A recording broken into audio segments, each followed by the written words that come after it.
Државните административци сакаат да се спојат слободни денови за првомајските и великденските празници, па се откажуваат од обврските на денот на изборите. Наместо да спроведуваат избори, и тие сакаат да празнуваат.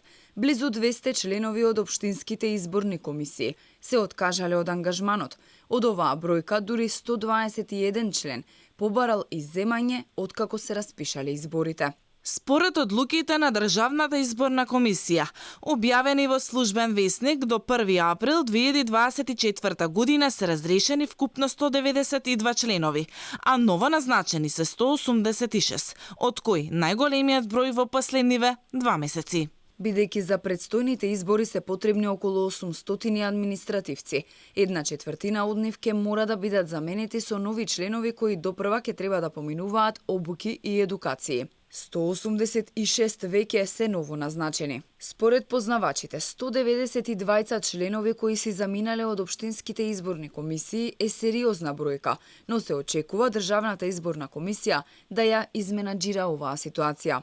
Малку изненадува дека голем број се откажуваат и тоа не е добро затоа што следат обуките, следат едукациите, плюс тие има некој мандат, па треба да има искусни луѓе, но сепак Државната изборна комисија сметам ке го изменаџира тој процес, но прифаќањето на нивните откажувања, што би вие ги кажувате, во законот е строго предвидено да биде оправдано, бидејќи може да имаат последици околу сталните работни односи кои ги имаат. Очигледно тешко може да се одолее на слободните денови кои следуваат. Првиот круг од председателските е на 24 април во среда и е прогласен за неработен ден.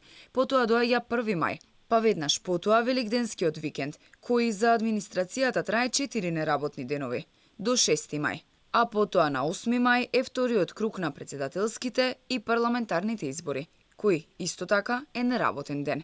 Од друга страна и пролетниот распуст за учениците е во истиот период, па тие нема да одат во училиште од 29 април до 9 мај.